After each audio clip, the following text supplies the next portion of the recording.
মধ্যপ্রাচ্য নিয়ে যুক্তরাষ্ট্রের কোনো খবরদারি আর সহ্য করবে না ইরান, তাই তো গোটা বিশ্বের ছড়ি ঘোরানো আমেরিকার সাথে যুদ্ধে জড়াতে দুবারও ভাবছে না তেহরান।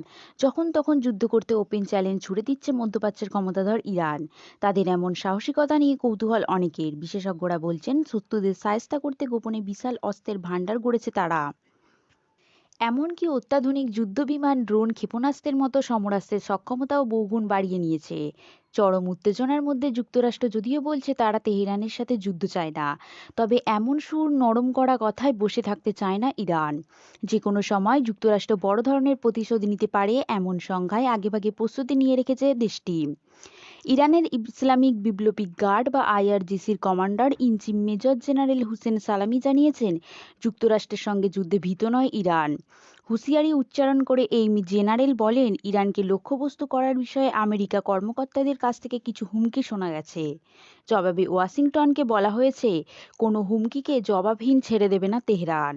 তবে যুদ্ধ না চাইলেও কোনোভাবেই হার দিতে রাজি নয় ইরান। মধ্যপ্রাচ্যের বিশেষজ্ঞরা বলছেন, বেশ কয়েক বছর ধরে মাটির নিচে বিমান ঘাঁটি থেকে শুরু করে চোখ ধাঁধানো সাফল্য সামনে এনেছে তেহরান। বানিয়ে ফেলেছে ভূগর্ভস্থ ক্ষেপণাস্ত্র প্রতিরক্ষা ব্যবস্থা, যা শত্রুপক্ষের হামলা ঠেকিয়ে আবার চলে যাবে মাটির তলদেশে। International news Bangla.